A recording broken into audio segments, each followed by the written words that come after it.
A 15-minute flight for a 4,000-hour pilot to his new home base on a VFR day should be a piece of cake, right?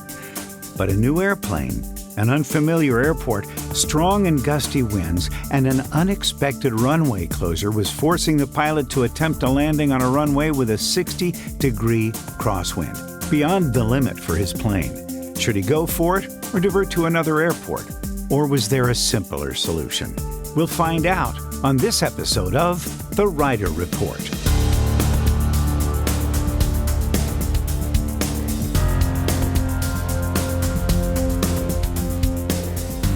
Hello everyone, I'm Rob Reider, and welcome to episode 6 of AvBrief's Reider Report podcast, brought to you by Avemco Insurance.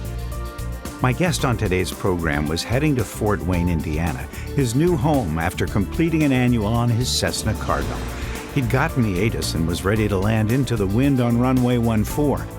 But during that short flight, the runway was closed. Was he lured into complacency because it was such an easy flight? Did he exercise due diligence when he was flight planning?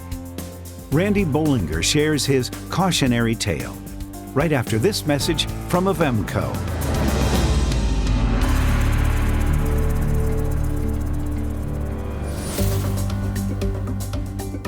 Based on Avemco claims data, did you know that 10% of accidents happen while taxiing? Does this number surprise you? Avemco Insurance Company values safety and believes strongly in continuous pilot training and education to help prevent these accidents and promote safer skies for everyone. That's why they sponsor the Fast Team Wings program and the Reider Report podcast. Avemco rewards safer pilots with premium credits through their Safety Rewards program. Earn an automatic 5% off by mentioning you're a Reider Report listener. Call 800-353-9089 for a free quote or visit avemco.com/riderreport today. Premium credits are subject to underwriting guidelines, including Avemco recognized training and memberships. Now, the Reider Report. My guest today on the program is Randy Bolinger, and he and I worked together for about a year when I was doing that other podcast. But we talked and got together down in Jacksonville, Florida, spent about a weekend together at the air show down there. Randy Bolinger, welcome to the Reider Report. Well, thanks, Rob. It's a pleasure to be here. It's really quite an honor. It's something to be on the other side of this, having worked with you a little bit and been a long-time listener, first-time caller. It's fun to be in the hot seat. Well, and the hot seat is could be occupied by anyone with any number of hours in the logbook of you, as you and I have discussed in the past. But I thank you for the article you did for the magazine about Wayne Boggs, the air boss, and me down there at Naval Air Station Jacksonville a couple of years ago. That was pretty fun and great to get to know you down there and hang out with you. But what I never did ask you about, in addition to what we were going to talk about today, with respect to your incident, I don't know how you started in flying. Tell me about your journey. Was it family? Was it DNA? What was it that got you turned on to flying? Good question. Well, it was quite a circuitous path. So I had my first flight at 6 years old at the oldest continuously operated airport in the United States, College Park Airport in College Park, Maryland. Wow. Didn't realize how special that was at the time, but after the fact, that was quite a place to have my first flight at 6 years old. And ever since then, a lot of kids that are fascinated with aviation, I just always kind of looked skyward and wanted to be a pilot. What kind of airplane was it when you were a 6-year-old? It's interesting. I have this wonderful black and white picture of it, and I looked up the N number, and it's still in service. I think it was a Cessna 206, maybe. Wow. Yeah. It's still in service, and it's over in Hawaii now, so it's had quite a journey, too. Oh, yeah. Ferry flights across the Pacific can be dicey, as we've found out. Did the pilot put you in the right seat at all during that flight?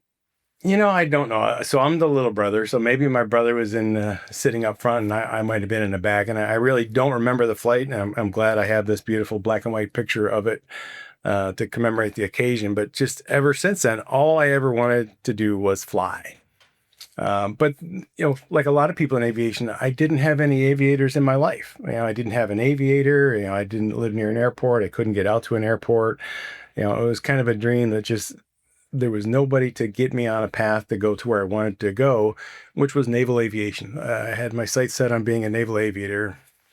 And so worked my way through college. I had to work full time to pay for my education. Started racing motorcycles when I was in college, and I really only intended to go to college for the first year. My dad, who had 6 college degrees, quite a learned individual, said, "Randy, Wow. you can join the Navy if you want after high school. You've got to have a college degree to be an officer anyway." He said, "Try college for 1 year for me." And he never asked me to do anything, and he was a smart man. I said, "All right, I'll try college for a year." And then as soon as I got to college, Rob, I realized one very important thing. What was that? This is in 1979, and there were a lot more women on a college campus than on an aircraft carrier. So I said, "Oh, maybe this college thing is the way to go." So you did not get drafted.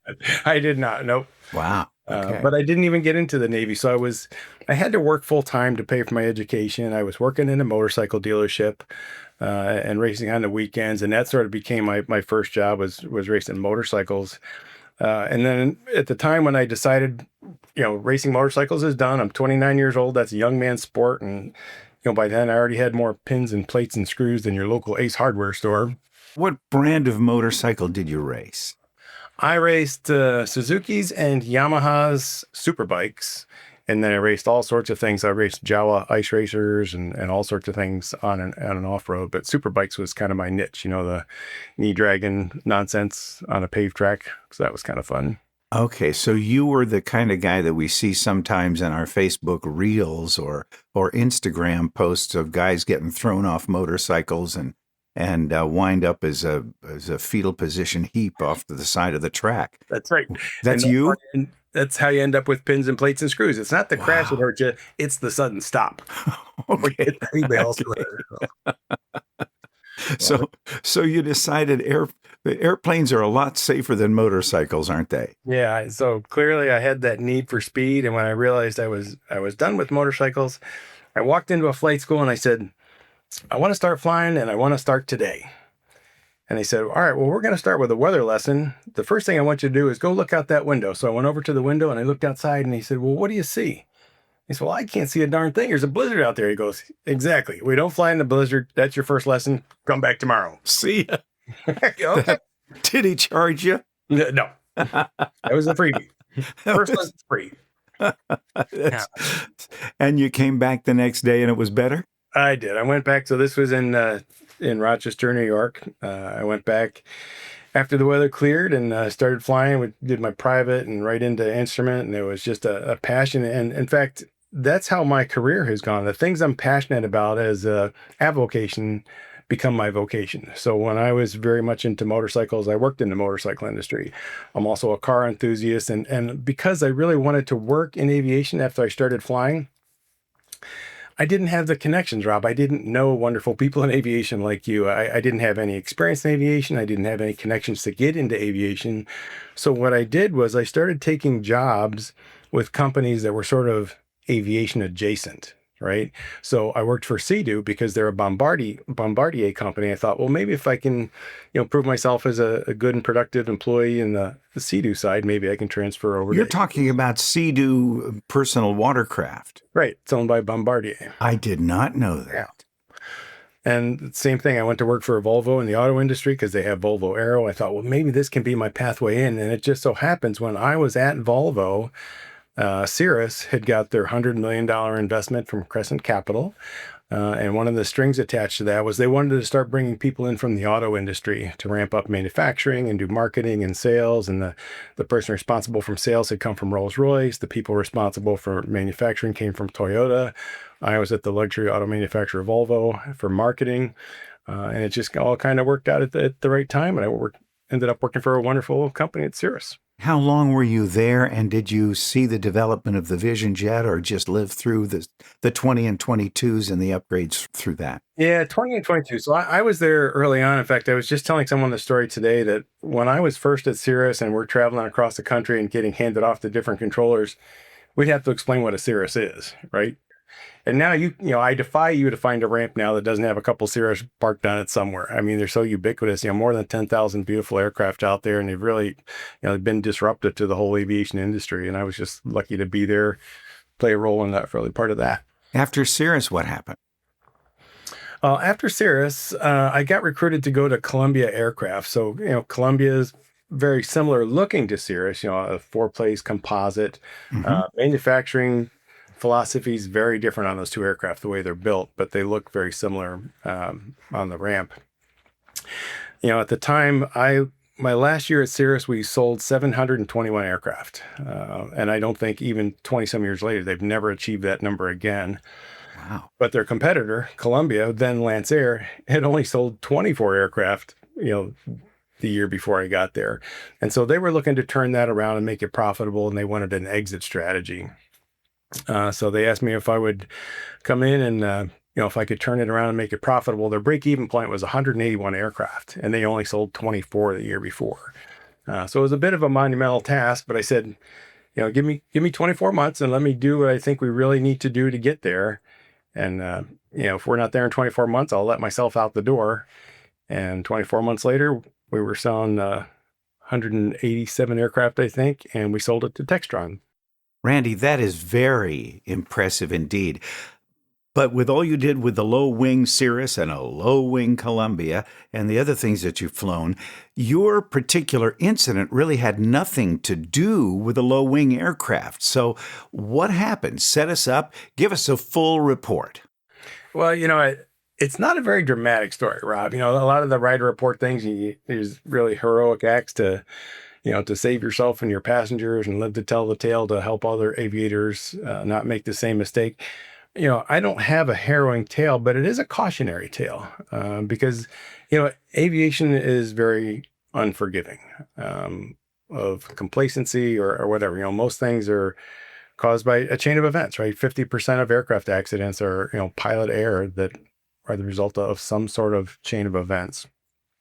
Mine was in many cases, it's a case of these chain of events. Any of these small events on their own would not have made a difference until they, as we've said, and other people have said, the holes in the Swiss cheese line up, right? Yeah, and so this day of my tale of woe that I'll share, there were some things I did right, and there were some things I did wrong. Now, fortunately, it all worked out in the end. But it's a good cautionary tale that even a short 15-minute flight can bite you if you're not paying attention, and that's kind of what happened to me.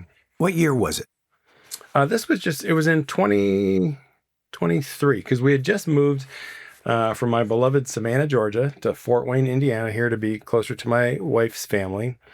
I had purchased my Cardinal not too long before that. So unfortunately, I sold my PA-28 before COVID. And so I went for a couple years and didn't fly because I didn't want to take a chance on getting in the aircraft and bringing COVID home. So I didn't fly for a couple years. As soon as COVID was over, I got excited about getting my retirement aircraft. And I wanted something a little different. I thought, well, it will be more graceful for me and my spouse to get in and out of a high wing aircraft as we age, rather than climbing up on the step and down into the cockpit. I wanted something that was comfortable, a nice wide cabin. I wanted something that was going to be cheap to operate, 4-cylinder, something that was going to be cheap to insure with fixed gear. And so I settled on the Cardinal. Cardinal's a beautiful looking aircraft. It's kind of a timeless design. I mean, you can park one on the ramp next to a Cirrus, for example, and it looks like it's a pretty modern, pretty sporty looking aircraft. It's got a nice slant back on the windscreen, gives you good forward and upward visibility too. Exactly. It's easy to get in and out of. It's easy to see out of. You don't lose sight of the runway when you dip the wing, because the wing is set back a little bit, like you said. 48-inch wide cabin, just really comparable to a Cirrus, so it's comfortable. It's not fast, but when you're retired, I'm not in a hurry to get anywhere, Rob. And you can get 135 knots out of it, right? I've got the fixed gear, so I file 125. Oh, okay. All right. Yeah, and I'm burning 10 gallons an hour and having a really good time. But I had never even sat in a Cardinal, right? So I went to look at one. I sat in it that day. Had still never flown a Cardinal until a day I went to pick this up and fly it home. I flew from Savannah down to Ocala, Florida, where the aircraft was. Happened to fly down with a gentleman that owned a Cardinal and was a CFI, who was helping me get tuned back up after a couple of years of not flying. And he was the guy that helped you with the pre-buy inspection, I assume. He helped with the pre-buy. Yep. I also did sort of a video pre-buy, which is another interesting sidebar. But so we went down there. Did the pre-buy. My insurance company was a Vemco, and they said, this is what you need to do to get checked out. And there was weather coming in, and we did a checkout. Now I'm flying back to Savannah in an aircraft that, I've done 3 landings in it, a little bit of training, but it was nice and comfortable. You were solo at that point, so you weren't putting anybody else's life in jeopardy. No, but it's a very forgiving aircraft, easy to fly. I'm a 4,000 hour guy. I'm, trying not to do anything stupid other than this trip I'm going to tell you about. But, so we moved out here to Savannah, or from Savannah. Fort Wayne's new to me, so I'm unfamiliar with the airport. I'm kind of getting used to it, see what the airport looks like at night, how to find it and pick out some landmarks during the day. It's pretty flat out here compared to, in Savannah, you got the oceans always to the east. You got the Savannah River. It's really easy to find the airport. Out here, it's pretty flat, but every place is a good emergency landing option. Lots of farmers' fields. That's right. So it's the Swiss cheese thing, right? So the aircraft was new to me. I'm still learning how to fly the aircraft a little bit. The airport environment was new to me, still trying to pick it out and learn everything about it. And so I had to find a place to get my annual done. So I'm looking around for somebody that had some Cardinal experience. There was a gentleman over in Ohio who came highly recommended, and he let me, work with him on the annual, which was fun for me with this brand new aircraft to look under the skin and see what kind of condition it was in. So when the day came to pick it up, I didn't leave from Fort Wayne. We drove over. So I jumped in the car, grabbed my headset and everything else, jump in the car, drive over to Van Wert, Ohio to pick up my aircraft. Seemed like how long of a drive was that? It's like a 55-minute drive. It's 37 miles, but it's kind of back roads. It was like a 50-minute drive over. And so it's usual and customary for me after any kind of maintenance to do a return to service flight. So I'm over in Van Wert. I'm talking to the A&P about what he discovered on the aircraft. I chit-chatting a little bit, jump in the airplane, do a nice extended run-up. And then I always kind of circle up, I go up about 5,000 feet over the airport after every annual just to make sure everything's working the way it should be before I head out on a cross-country home. Do some high-power stuff, do some low-power stuff, make sure that fuel flow looks good, make sure that the airplane feels just as it did before, well-rigged and trims upright, all of those things, right? Yep, no strange noises, everything looked good. So at that point, I'm circling around up there about 6,000 feet. On a clear day, I probably could have seen Fort Wayne from there. It's not very far away. It's a 15-minute flight. I click on it, I get the ATIS and, I hit Fort Wayne direct and then I start going west a little bit. And how was the airplane equipped with respect to its avionics? I've got an Aspen in it and a Garmin stack. Great. So you've got ADS-B and all that stuff that you need to make your flying not necessarily automated, but visually compact and thorough in terms of what it gives you on the Aspen. Yeah, it's a great platform. It's got all the information I need. I've got all the backup information I need with the steam gauges. It's a really well-equipped aircraft. I'm in the process. I'm doing some avionic upgrades with it next month. As a matter of fact, to kind of take it to the next level too. Nice. This should be a no-brainer. If you're that close, you're 6,000 feet, you could almost glide there. You would think so. I mean, it should have been a no-brainer, which is why I got lulled into this false sense of security, I think, right? I mean, it's every trip. It doesn't matter if it's, a 37-mile trip home from an annual or a transatlantic flight. You need to respect every flight and do your due diligence. And that's where the holes in the Swiss cheese started to line up for me because I didn't do that. What was the first notification or indication that you had a little bit of trouble ahead? Well, it was just odd timing. So I got the ATIS and everything was fine. The runways were not closed. There were some pretty high gusty winds. The winds were like out of the east at like 110 at like 20 gusting to 30. I thought, okay, well, it's going to be windy and gusty, and I'm not super familiar with the high wing aircraft, but I've landed in worse. And we've got great options here. We've got these 2 intersecting runways. The longest one, 5 and 2-3, is 11,000 feet long. It's 150 feet wide. And if that doesn't work out, we've got 1-4 and 2-3. So, with those intersecting runways, a 60-degree crosswind didn't sound like it was going to be a problem. Good. Except it's a high-wing airplane with which you are not particularly well accustomed. And a runway closure. Oh, and that happened after you got the ATIS? Yes. So What happened that they closed the runway? Well, Fort Wayne here is a joint base. It's a guard base. And there were some A-10s here at the time. And it's not unusual for them to close 1-4 and 3-2 because that's the runway that has the arresting gear on it. So sometime after I picked up ATIS, they closed 1-4 and 3-2. So there goes my cross. That's the runway they would have, winds were 110, they would have put me on 1-4. So you'd have a 30-degree crosswind, a fairly benign component. Should have been a no-brainer, except the runway was closed. Which left you... They put me on runway 5, Rob. 60-degree crosswind, 20 knots, gusting to 30. Did you attempt a landing in that? I did. So I guess despite my better judgment, I thought, gusting winds aren't sustained winds, right? That's a recorded gust. So I thought, chances are maybe the winds are, closer to 20 knots. So the runway's 11,000 feet long. It's 150 feet wide. I'm going to give it a try. Right. So you're going to land sideways? Well, I was going to try it out. So I thought with a 150-foot wide runway, I can line up on the right side of the runway, and I got 150 feet to play with. I'll keep my approach speed up. I'll just use 1 notch of flaps. I'll get down a little closer and see if I have enough runway to get it straightened out. Crosswind component on the Cardinal, I believe, is like 15 knots. And I didn't do the math with the angle of the winds and everything, but I thought, I'm going to get close, see what it feels like. But at any moment, I'm going to be ready to firewall everything and just go around, right? I'm not going to hesitate to abort something if it doesn't look right. So I thought What is max flaps on the airplane, 30 or 40? 40. And if you were at 40, you wouldn't be going around. No. And that's why I just, 10 degrees of flaps. I keep my speed up. I got all that runway in the world. So I thought I'm just going to go get close and see what it feels like. So I'm coming down. I'm getting a little closer. Touchdown on the extreme right side of the runway with my brand new tires that were just installed at the annual. And a gust of wind blows me off the left side of the runway. It blows me that way, right? The taxi lights are getting pretty big in the side window. Oh, boy.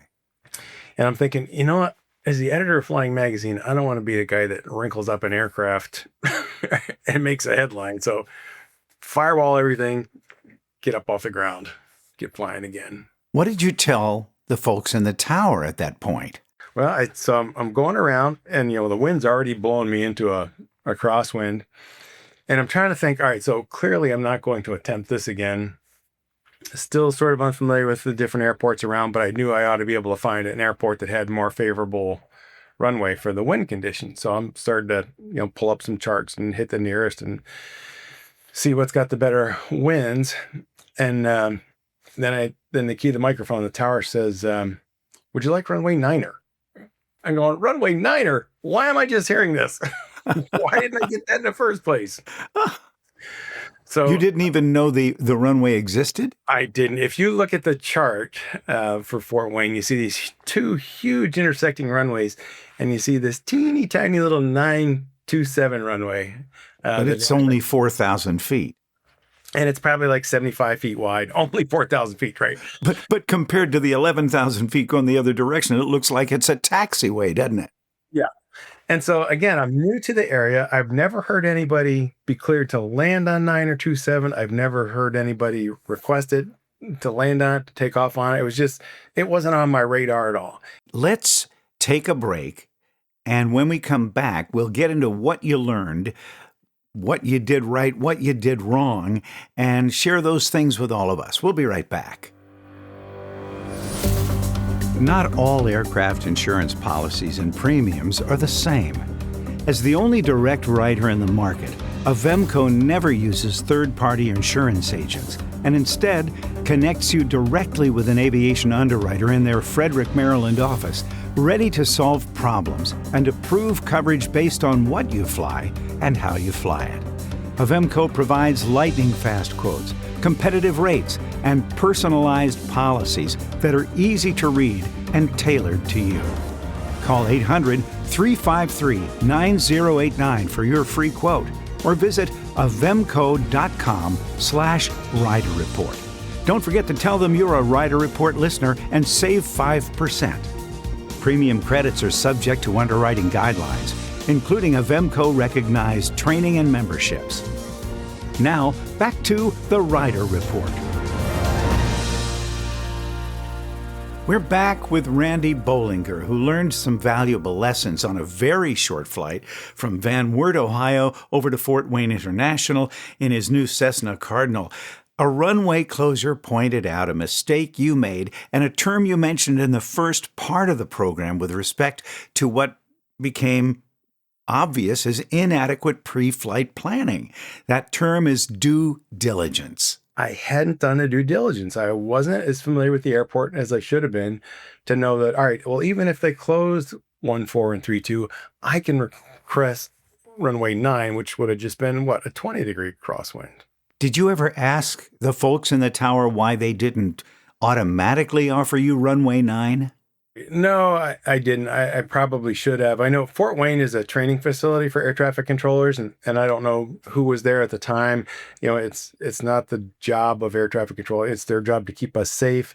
Sometimes controllers will give you suggestions like that, kind suggestions. Would you like to try runway 9? That wasn't the case, but that was on me as the pilot. I should have known better. I should have been better prepared for it. I should have made that request to them. Now, also as a pilot, even though runway 14 and 32 was closed because of the arresting wire, pilots can always ask for that runway. Now, you got to be willing to orbit for 10 or 15 minutes until they put the arresting gear down and open the runway. But that's not how you make friends and influence people at the tower at your home base either, right? So, it would have been more prudent for me at that point to find another airport had, I not had the option of 9 and 27, which ultimately I did. What have they said about that since? I understand that you actually met one of the tower folks up there and struck up a friendship with that person. Yeah, they're wonderful people up there, and we're going to be writing a story about tower people, air traffic controllers for ALPA pilot here in the near future, because there's a lot they can do to help. Right, it's their job to keep everybody safe. Sometimes they'll offer you kind suggestions, even though you're cleared for runway 5 and 23 may be the prevailing runway, but if you have this other option and you got a small aircraft that might be outside of your crosswind component, because the gentleman I know at the tower is also a pilot, so he knows you may not have enough rudder to get that thing lined up with a 60-degree crosswind. Would you like to try runway 9? That didn't happen, but again, the burden's on the pilot. The pilot in command is the one that's responsible for the flight. You can't rely on air traffic control to get you out of a bad situation. They can certainly help you. But that was all 100% on me for not doing the planning I should have. So that's really the lesson. Not only do you perhaps choose alternate airports for landing, but make sure you can choose alternate runways at your primary airport of intended landing. Yeah, it's... I was thinking about this the other day. There's a reason I think that 50% of most traffic accidents happen within a couple miles of your house, right? It's because you become familiar with the surroundings and you get a little bit complacent. You're almost home, and maybe your thoughts start to drift a little bit. I just hadn't paid attention to this flight as much as I should have. I knew the winds were a little gusty, and in the back of my mind, I know, all right, well, I got these 4 intersecting runways. I'm going to be able to find one that's, well within my capabilities and the aircraft capabilities. Didn't give it a second thought. Picked up the aircraft manual, made sure the aircraft's flying properly, and said, well, I'm just going to head home. I didn't do any planning, Rob. I should have. I just hit Fort Wayne direct, picked up Betis on the way, knew that I'd be able to find a runway, and then that's when things started to change a little bit because I couldn't get the runway I wanted, or I didn't know enough to ask for a better option. And really, ATC is there to help you. I mean, I've never been mistreated, and I have heard some great stories of how controllers have been able to help some people in spite of some of the things that we hear on social media. Oh no, 100%. I mean, they're underworked, you're overworked and underappreciated, and a lot of them are pilots, and they've been in the seat that we're in, and they're there to help, and I've never had a bad experience. I've had some cranky ones, but then again, I've been cranky too. So, and you never know why the guy or the woman is cranky, because somebody else could have been doing stupid pilot tricks, and you were just on the downside of the bell curve with the adrenaline finally letting down. The next one in line. Wow. Yeah. But, you got to plan every flight. You got to do your due diligence. It's always better to do that planning on the ground than to have to be distracted in the air and look for alternatives, as a single pilot with nobody else to flip pages or scroll through avionics for it. It's always better to do your planning on terra firma. Even if there's something that comes up that you're not expecting, you can always ask for vectors so you can get your stuff together before, so you can be properly prepared when you go for those final approach fixes.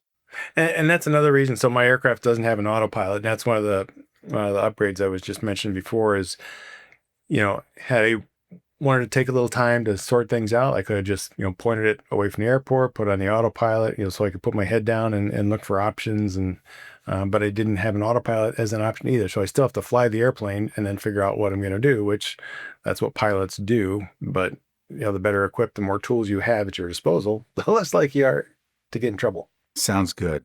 Randy Bolinger, when is that article going to be appearing in what magazine? Oh, I don't know. I'm in the process of getting it written now, but it'll be in AOPA Pilot Magazine.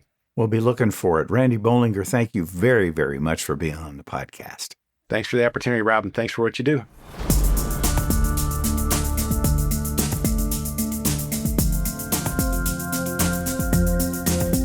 Thanks to all of you for listening.